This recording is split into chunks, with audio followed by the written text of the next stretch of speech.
जो कर्मा का भुगतान अभी हम कर रहे हैं, जो हमारे हेलो एवरीवन, नमस्ते, हरे कृष्णा। आज मैं आपसे बात करूंगी law of Karma, types of Karma. इसका फर्स्ट पार्ट मैंने ऑलरेडी बनाया है, डिस्क्रिप्शन पे और पिन कमेंट मैंने कर दिया है, तो आप देख लीजिएगा। Let's get roll into the video.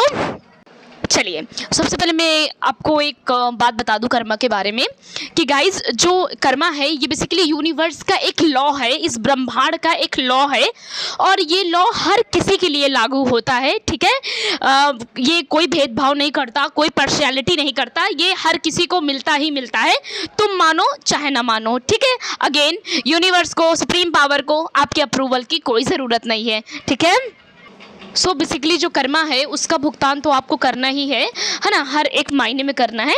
अगर मैं आपको थोड़ा सा डीपर ले जाऊं, तो जैसे अगर मैं आपको महाभारत में ले जाऊं, तो जब पूरी महाभारत खत्म हो गई थी और श्री कृष्ण जी का जब मृत्यु का समय आया था, तो कैसा उनको पेड़ पे शिकारी ने पेड़ के नीचे उनको तीर मारा था। उनको लगा था कि एक शिकारी है, जबकि ये उनका पास्ट लाइफ का कर्मा था कि जब वो श्री रामचंद्र जी बने थे, तो उन्होंने जब बाली पर तीर चलाई थी, है ना, तो वही स्टोरी उधर दिखाई गई थी, पास्ट लाइफ का कर्मा, है ना।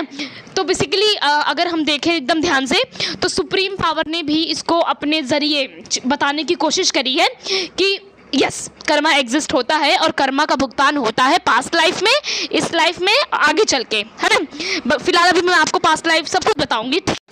ओके गाइज, जो कर्मा है वो आपका बेसिकली एक्शंस है, जो आप एक्शन लेते हैं। नाउ अब मैं आपसे बात करूंगी सबसे पहले लॉ ऑफ कर्मा। बेसिकली जो कर्मा है उसके कितने लॉ हैं, तो हमारे कर्मा के 7 लॉ हैं। ठीक है, वन बाय वन मैं आपको एक्सप्लेन करूंगी। हमारा जो फर्स्ट है लॉ वो है द ग्रेट लॉ। इसका मतलब क्या हुआ, मतलब कि जो आप बोएंगे वो आप काटेंगे, मतलब जो आप करेंगे, ठीक है, वो सूद समेत आपको रिटर्न होगा। ठीक है, ये आपका कर्मा 1 है। नाउ लॉ ऑफ कर्मा 2 है द लॉ ऑफ लाइफ। मतलब कि इसमें बताया गया है कि अपने आप कुछ नहीं होगा, आपको चीज़ों को क्रिएट करना पड़ेगा। ठीक है ना, मतलब कि जो आपकी लाइफ है उसको अपने आपको क्रिएट करना होगा। देखा होगा ना बहुत सारे लोग जिनको लाइफ में अपने कुछ नहीं मिलता है उनके हिसाब से, और वो कैसे हार्ड वर्किंग से, अपने वजह से, अपने माइंडसेट से, सब चीज़ों से वो हर चीज़ों को ग्रैब करने लगते हैं। एग्री। हमारा थर्ड लॉ है लॉ ऑफ चेंज। मतलब कि चेंजेस आपको एक्सेप्ट करना होता है। कहते नहीं है कि कभी भी कोई भी चेंज हो सकता है, कोई भी मनुष्य का जो स्वभाव है वो चेंज होना है ना। और आपने देखा है समय किसी का भी 1 मिनट में घूम सकता है, पहिया कभी भी घूम सकता है ना। तो आपको ये एक्सेप्ट करने पड़ेगा कि यस, चेंज कभी भी हो सकता है, हमको हर क्षण हर समय तैयार होना रहता है। अगर आप वेदर की भी अपनी बात करें, तो जैसे सर्दी आता है, बरसात आता है, ये सारी चीज़ें आती हैं, चेंज होता रहता है सब चीज़। नेक्स्ट है लॉ ऑफ ग्रोथ। मतलब कि जैसे मान लीजिए कोई परिस्थिति हुई, हमारी लाइफ स्टक हो गई, कोई हमारे साथ घटना हो गई, हम रुके हुए हैं, लेकिन अगर हम वहाँ से थोड़ा माइंडसेट अपना चेंज करें, लोगों के साथ उठे बैठे, तो हम अपने कर्मा को वापस से क्रिएट कर सकते हैं, हम चीज़ों में परिवर्तन ला सकते हैं, है ना। नेक्स्ट है 5 लॉ कि लॉ ऑफ फोकस। इसमें बताया गया है कि अगर एक साथ आप 2 चीज़ों पर फोकस करेंगे, ठीक है, तो आपको किसी का भी रिजल्ट नहीं मिलेगा। समझ रहे हो ना, एक टाइम पर। तभी आपने देखा होगा लोग एक ही टाइम पर 2-2 काम करते हैं, उसके बाद दोनों कायदे से किनारा हो जाता है, फिर वो बाद में खुद ही को कोसा करते हैं, किस्मत को कोसते हैं कि अरे हमसे तो हुआ ही नहीं, अरे हमसे नहीं हो पाया, है ना। नेक्स्ट कर्मा है हमारा law of Karma, that is the law of now. मतलब जो कुछ है प्रेजेंट मोमेंट में है, अगर कुछ भी चीज़ें हैं, कुछ भी आप अपना क्रिएट कर सकते हैं, कुछ भी आप अपना कर्मा क्रिएट कर सकते हैं, तो भगवान ने एक चांस दिया है आपको प्रेजेंट मोमेंट पर, है ना। जो कुछ भी है अभी है। नाउ लॉ एंड लास्ट है 7, that is law of change. इसमें क्या है कि history were repeat itself unless you change what needs change. मतलब कि हिस्ट्री में बहुत सारी चीज़ें, जब अवेयरनेस नहीं थी लोगों को, तब चीज़ें रिपीट हो रही हैं। हमारे साथ भी होता है कि कुछ चीज़ें फैमिली में हमारी रिपीट होती रहती हैं, इसीलिए मैं हीलिंग की बात करती हूँ। तो जिस दिन आप अवेयर हो जाते हैं कि अरे ये अब आगे नहीं जाना चाहिए, ये मैं अपने बच्चों को नहीं दूंगा, तो वहाँ से क्या होगा कि आप अवेयरनेस में आ जाएंगे, है ना। तो ये भी आपके कर्मा का ही पार्ट है। ओके गाइज, सो ये आपके 7 लॉ ऑफ कर्माज रहे। चलिए अब मैं आपको बात करती हूँ टाइप्स ऑफ कर्मास, कितने टाइप के कर्मा होते हैं, ठीक है। So here I am discussing 3 types of karma. So पहला जो है दैट इज संचित कर्म, दूसरा है हमारा प्रारब्ध कर्मा और तीसरा है हमारा आगामी कर्मा। तो चलिए अब एक एक को जल्दी जल्दी मैं समझा देती हूँ आप सबको। ओके गाइस, तो सबसे पहले हम बात करेंगे संचित कर्म। सो ये क्या होता है, ये हमारे अक्यूमुलेशन ऑफ कर्मास होते हैं, गुड हो बैड हो नहीं, मतलब दोनों में से होते हैं। और मैं एक बात बता दूं आपको कि हमारे जितनी भी लाइफ टाइम हुई है, हम जितनी बार बॉर्न हुए हैं, हमारा पूरा पास्ट लाइफ, उसके पहले उससे पहले, ये कोई हम पहली बार बॉर्न नहीं हुए हैं, ठीक है। आप जन्म लेकर आए हैं, ठीक है। अगर आपको लगता है कि नहीं ऐसा नहीं होता, पास्ट लाइफ नहीं होता, ये सब नहीं होता, तो आपके लगने ना लगने से कुछ नहीं होगा, ठीक है। अगर आपको पता नहीं है तो इसका मतलब ये नहीं कि कोई चीज़ एग्जिस्ट नहीं करती, ठीक है। तो एक्यूमुलेशन होता है जो चीज़, तो उसी में से कुछ कर्मास को आपके उठा लिए जाते हैं और वो आपको भोगने पड़ते हैं आपके प्रारब्ध कर्मा में।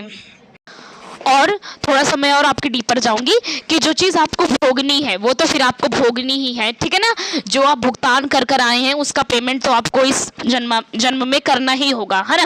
तभी आपने देखा है कि जो अच्छे लोग होते हैं उनके साथ गलत चीज़ें होती हैं, उनको और बेईमानी मिलती है, उनको धोखे का शिकार होना पड़ता है ना।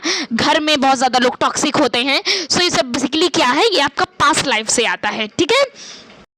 उस सोल के साथ, उस पर्टिकुलर आत्मा के साथ हो सकता है कभी आपने कुछ गलत किया हो और उससे भी बुरा किया हो गलत, है ना। तो ये इसमें आपके पेमेंट लेने आई है, ठीक है। इसमें आपको उस चीज़ का भुगतान करना है ना, उस सोल के थ्रू। और मैंने इस चीज़ को आपको पहले ही क्लियर कर दिया है जब मैंने अभी श्री कृष्ण जी का एग्जाम्पल दिया अपने डिवाइन का। तो वो पास्ट लाइफ का ही कर्मा था जिसको भगवान ने भी बताया कि हाँ भोगना पड़ता है, ठीक है। तो अगर आपके साथ कोई चीज़ हो रही है डियर, तो ज़्यादा तो नहीं बोलूँगी but accept the situation, okay. उस चीज़ को आप वहीं पर एक्सेप्ट कर ले कि हाँ मैंने शायद इसको बहुत ज़्यादा हर्ट किया था पिछली बार, ठीक है। तो अब जो मैंने बोया है वो मैं काटूंगा, मैं भुगतूंगा, है ना। उसके बाद वो चीज़ को अवेयरनेस के साथ रिपीट ना कर वहीं पर उसको फॉरगिव किया जाए और साइकिल को बंद किया जाए ना। हम लोग एक लूप में फंसते हैं। फिलहाल इसके बारे में मैं आपसे बाद में बात करूंगी। सो हमारा जो है, तो जो हम भोगते हैं, ठीक है ना, जो सुख का हो या फिर दुख का हो, वो बेसिकली हमारा प्रारब्ध कर्मा में आता है, ठीक है डियर। एंड लास्ट है आगामी कर्मा। सो ये बेसिकली हमारे ऐसे कर्मास हैं जो हम अपने फ्यूचर के लिए, जो हम कर्मास क्रिएट कर रहे हैं या फिर इसके बाद वाला लाइफ टाइम जब हम लेंगे जन्म, तो उसके लिए जो हम इकट्ठा कर रहे हैं वो बेसिकली हमारा आगामी कर्मा में आता है। एक चीज़ और इसमें सुनिएगा, और पास्ट लाइफ के जो कर्मा हैं, जो मतलब जो हम बो रहे हैं, जो हम दुख तकलीफ अभी झेल रहे हैं, जो हमारा पास्ट लाइफ का कर्मा है, उसको भी बैलेंस फॉर्म में करना। अब जैसे मान लो कि कोई सोल ने आपको तकलीफ दी यहाँ आकर, है ना, तो आप एक बार तो आप अवेयर हो गए ना कि अच्छा हाँ हो सकता है मैंने इससे बुरा किया, है ना, और फिर आपने उसको रिवेंज फॉर्म में दोबारा किया, है ना। सो क्या होगा, ये तो साइकिल ही कभी नहीं बंद होगी, है ना। फिर आप यही करते जाओगे, यही घूमता रहेगा, है ना। सो जब आपको अवेयरनेस हो जाएगी, आप अवेयर हो जाओगे, तो आप क्या कहोगे, ओके फाइन, मैंने इसको तकलीफ दी थी और इसने मेरे साथ किया, कोई बात नहीं, मैं अब कोई भी ग्रजेस को होल्ड नहीं करूँगा, अब मैं इसको फॉरगिव करूँगा, है ना। जब आप फॉरगिवनेस चुनते हैं, फॉरगिवनेस पे मैं सेपरेट वीडियोस लाऊंगी, डोंट वरी, बहुत अच्छे से बताऊंगी, बिकॉज फॉरगिवनेस इतना आसान नहीं होता जितना लोग कहते हैं कि माफ़ कर दो, भूल जाओ, आई नो, ठीक है। तो प्रैक्टिकल बातें करूंगी और मैं आपको बताऊंगी कि कैसे इन सब चीज़ों पे किया जाए। So guys that's solve. Video पसंद आया है तो लाइक करें, बेल आइकन हिट करें एंड चैनल सब्सक्राइब करें।